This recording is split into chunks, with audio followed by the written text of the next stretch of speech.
ہماری فیملی حنفی مکتب فکر سے تعلق رکھتی ہے جہاں عورتوں کو قبرستان جانے کی اجازت نہیں دی جاتی، جبکہ آگ کے نزدیک عورتیں بھی عبرت کے لیے قبرستان جا سکتی ہیں۔ اس کی دلیل کیا ہے؟ اچھا، اس میں آپ کو پریکٹیکل بات بتا دوں کہ ہمارے بھی ہمیشہ سے حنفی رہے ہیں، لیکن ہمیشہ عورتیں جاتی رہی ہیں۔ انفی بھی کوئی کتے نہیں نہ پائی میرے، انفی بھی تو بے شمار یا پھر یہ لوگ ایسے ہیں کہ جو باقاعدہ کسی علماء کے ذریعے اثر ہیں۔ ہاں جی، آپ کی فیملی انفی بریلوی تھی، انفی دیوبندی تھی؟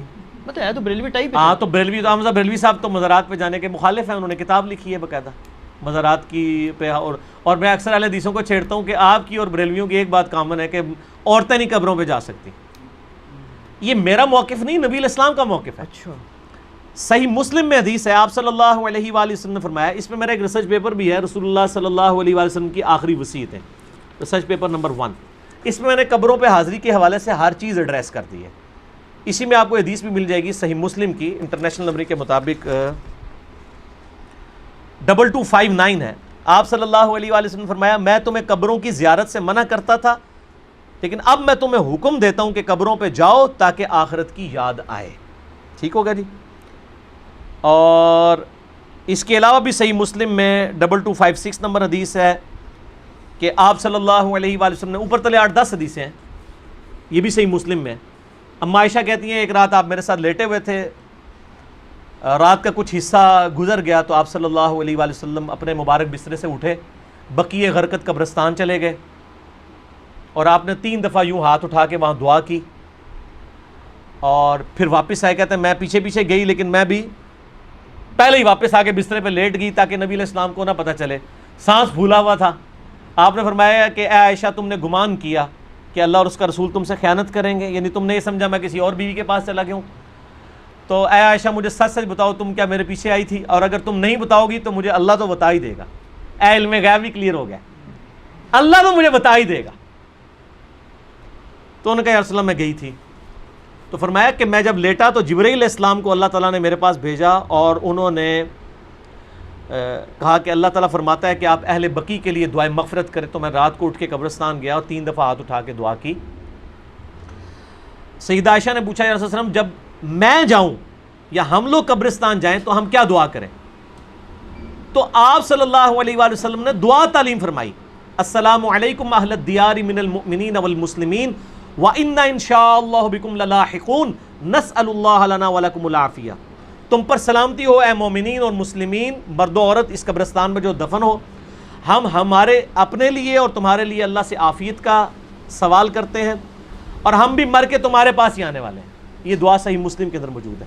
سیدہ عائشہ کو آپ نے یہ تعلیم فرمائی، انہوں نے کہا کہ میں کیا پڑھوں، تو آپ نے فرمایا تم یہ پڑھنا۔ اس سے کیا پتہ چلا کہ عورتیں قبرستان جا سکتی ہیں۔ لہذا یہ سعودیہ والوں نے جو بقیع غرقد قبرستان کے بعد لکھ کے لگایا عورتوں کی حاضری منع، یہ بالکل خلاف سنت ہے، اور وہ عورتوں کو نہیں جانے دیتے قبرستان۔ غلط ہے، غلط کام کوئی بھی کرے غلط ہے۔ کیوں؟ نہ میں وہابی نہ میں بابی، میں ہوں مسلم علمی کتابی، نہ یہ بابوں کی بات ہوگی نہ وہابی سو کارڈ بات ہوگی، یہ علمی کتابی بات ہوگی۔ اور اما عائشہ رضی اللہ تعالی عنہا باقاعدہ اپنے بھائی کی قبر پہ گئیں، جامعہ ترمذی میں صحیح سند کے ساتھ ہے، عبد الرحمن بن ابی بکر ان کی قبر پہ گئیں، وہاں پہ جا کے اشعار بھی پڑھے، اور امام ترمذی ایک حدیث لے کے آئے کہ نبی علیہ السلام نے لعنت فرمائی ہے ان عورتوں پر جو زوار القبور کرتی ہیں، کثرت سے قبرستان جاتی ہیں۔ پھر ساتھ ہی امام ترمذی نے لکھا اس حدیث کے اندر، یہ ساری حدیثیں آپ کو مشکات کی پہلی جلد میں نا قبروں کی زیارت والے چیپٹر میں مل جائیں گی کمبائنڈ فارم میں۔ امام ترمذی نے لکھا یہ حدیث منسوخ ہے، کیونکہ جب آپ نے عام اجازت دے دی کہ قبروں پہ جاؤ آخرت کی یاد آئے تو یہ حدیث منسوخ ہوگی۔ اور زوار القبور سے مراد ہے کثرت سے، اگر کبھی کبھار عورت چلی جائے تو جائز ہے، لیکن مزاروں پہ نہیں، قبروں پہ۔ مزاروں پہ تو مرد بھی نہیں جا سکتے، کیونکہ مزار تو نبی علیہ السلام کی مخالفت پہ بنائے گئے ہیں۔ صحیح مسلم میں حدیث ہے، تمہیں منع کرتا ہوں قبروں پر عمارتیں بنانے سے، قبروں کو پکا کرنے پہ، ان سے بیٹھنے سے۔ یہ صحیح مسلم کے اندر حدیث موجود ہے انٹرنیشنل نمبر کے مطابق 2245۔ باقی آپ میرا قبریں، مزارات، گنبد خضرا یہ لکھیں یوٹیوب پہ، میرے کلپ کئی ایک کلپ کھل جائیں گے، ماشاءاللہ لاکھوں لوگوں نے وہ کلپ دیکھے ہیں، گنبد خضرا والا کلپ، یہ ساری چیزیں۔ تو عورتیں قبرستان جا سکتی ہیں، اور قبرستان پہ آپ ہاتھ اٹھا کے دعا بھی کر سکتے ہیں۔ آپ قبر والے سے نہیں مانگ رہے، اللہ سے مانگ رہے ہیں، قبلہ رخ ہو کے ہاتھ اٹھائیں۔ نبی علیہ السلام نے مسلم شریف میں 10 حدیث ہیں، ہاتھ اٹھا کے دعا کی، اللہ سے کی، اس کے بعد چہرے پہ ہاتھ بھی پھیریں، المستدرک للحاکم میں صحیح سند کے ساتھ ہے، تمہارا رب حیا فرماتا ہے اس شخص سے جو ہاتھ اٹھا کے دعا کرے کہ اسے محروم لٹائے. یہ ابو داؤد میں بھی ہے، وہ روایت کمزور ہے. مستدرک کی روایت صحیح ہے کہ اور نماز کے بعد بھی آپ اپنی انڈیویجول دعا ہاتھ اٹھا کے کریں، یہ افضل ہے. اس کے بعد چہرے پہ ہاتھ پھیرنا بھی نہ صرف سنت ہے بلکہ اجماع امت ہے. یہ تو سعودیہ کے چند مولویوں نے یہ کام شروع کیے ہیں اور وہ کہتے ہیں کہ جناب چہرے پہ ہاتھ پھیرنا ثابت نہیں ہے. ابو داؤد میں ضعیف روایت ہے کہ نبی الاسلام پھیرتے تھے، لیکن امام بخاری کی کتاب ہے الادب المفرد، اس میں انٹرنیشنل نمبر کے مطابق 609 نمبر اثر ہے کہ عبداللہ ابن زبیر اور عبداللہ بن عمر رضی اللہ تعالی عنہما یہ دونوں دعا کے بعد اپنے چہرے پر ہاتھ پھیرا کرتے تھے. اور عملی تواتر ہے، پوری امت پھیرتی ہے. یہ تو حدیث سے بڑی دلیل ہے. جب ساری امت یہ کام کر رہی ہوگی تو حدیث سے تو دلیل کی ضرورت ہی نہیں ہے، کوئی اختلاف نہیں ہے. یہ سعودی والوں نے خام خواہ ایک اختلاف کھڑا کر دیا ہے. لیکن پاکستان میں جو اہل حدیث ہیں انہوں نے جو نماز نبوی چھاپی ہے دارالاسلام والوں نے، انہوں نے یہی روایت لکھی 609 الادب المفرد کی اور کہا ہے کہ بالکل یہ صحیح ہے، سنت ہے، چہرے پہ ہاتھ پھیر سکتے ہیں. بلکہ میں آپ کو شغل کی بات بتاؤں، سعودیہ سے کوئی چند سال پہلے کی بات ہے، ایک بھائی نے مجھے کہا ہمارے ایک شیخ ہیں یہاں پہ سعودیہ میں، مدینہ یونیورسٹی، ام القریٰ یونیورسٹی، مکہ میں بھی ہمارے اسٹوڈنٹس ویڈیوز کے اعتبار سے جو ہیں وہ سنتے ہیں. تو انہوں نے کہا کہ مجھے وہ حدیث بھیجے، میں نے عربی ورڈنگ اس کی بھیجی.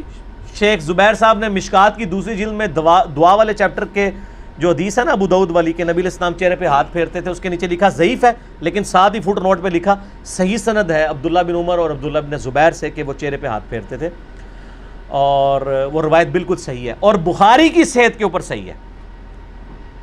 تو جب ان کو حدیث بتائی انہوں نے کہا نہیں یہ تو ضعیف ہے، اس میں فلاں راوی ضعیف ہے. میں نے مکتبۃ الشاملہ میں اس راوی سے صحیح بخاری میں 12 روایتیں نکالی اسی سند کے اوپر، اور اس کو کہا کہ یہ اس کو پرنٹ نکال کے دے مولوی کو. اس کو کہا بخاری کی بھی 12 حدیثیں ضعیف ثابت کر، اسی سند پہ الادب المفرد پہ ہے چہرے پہ ہاتھ پھیرنے والی. تو مولوی تو پتہ ہے تو ضدی ہوتا ہے، منیا نہیں لیکن ٹھپیا گیا لال رومال والا، خاموش ہو گیا. کہنا کون اتھو کٹ کے بھیجتا ہے؟ ایک بندہ ہے تھے اللہ نے چھڑیا ہے جو نہ وہابی ہے نہ بابی ہے، نہ میں وہابی نہ میں بابی، میں ہوں مسلم علمی کتابی. علمی کتابی. اگلا سوال تو اس میں کور ہو گیا جی، کور ہو گیا. چلیں یہ کرامت ہو گئی جی. علی بھائی آپ الحمدللہ آپ ہمیشہ آیات اور حدیث کے ریفرنسز دیتے ہیں، مگر کبھی کبھی ان کے انٹرنیشنل نمبرز نہیں بتاتے. برائے مہربانی آپ لوڈنگ سے پہلے ویڈیو میں ہی ایڈ کر دیا کریں تو آسانی ہوگی، یا کوئی بک بتا دیا کریں. بک تو میں ہمیشہ بتاتا ہوں کہ یہ آج تک میں نے کبھی حدیث کی کتاب کے نام کے بغیر نہیں بتائی. ایک بک ہے تو یہ مشکات شریف، اب 3 جلدوں میں ڈاؤن لوڈ کر لیں ahlsunnatpak.com سے. یہ انسائکلوپیڈیا آف حدیث ہے، بخاری، مسلم، ابو داؤد، ترمذی، نسائی، ابن ماجہ اور کئی 13 کے قریب کتابوں کے یہ نوٹس ہیں. یہ آپ ڈاؤن لوڈ کریں، 18 MB کی 3 فائلیں آپ کو فری ڈاؤن لوڈ کر لیں ahlsunnatpak.com سے. انٹلیکچوئل ترتیب کے ساتھ آپ کو اس میں حدیثیں مل جائیں گی. ٹھیک ہوگا جی. تو باقی انٹرنیشنل نمبر چونکہ اکثر میں نے پورے مسئلہ نمبر ریکارڈ کرائے ہیں، میرے ریسرچ پیپر ہیں ان میں نمبرنگ بتائی ہوئی ہے. یہ فی البدی گفتگو ہوتی ہے، اس میں جو نمبر یاد ہوتے ہیں وہ بتا دیتے ہیں. نمبر ضروری نہیں ہے، میں حدیث کے جو الفاظ بتاتا ہوں اسلام 360 میں وہ لکھا کریں، سرچ کے آپشن میں جائیں آپ کو مل جائے گا. جب میں مسلم شریف، بخاری شریف، ابو داؤد، ترمذی بتا دیتا ہوں تو اتنا تھوڑا ہے، تو ریفرنس تو ہو ہی جاتے ہیں. باقی اپلوڈنگ سے بغیر پہلے یہ کچھ کرنا، یہ اتنی بڑی ایڈیٹنگ ہے کہ اس کے لیے پورا ایک آفس اور کئی بندے چاہیے، تو یہ پاسبل نہیں ہے. ہم نے تو ویڈیو فوراً اپلوڈ کرنی ہوتی ہے، اور آلموسٹ ہمارے جتنے اسٹوڈنٹس ہیں ان کو نمبرنگ پتہ ہے، وہ آپ کو واٹس ایپ نمبروں پہ رابطہ کریں، وہ بتا دیتے ہیں اور آسانی سے آپ کو مل جائیں گے.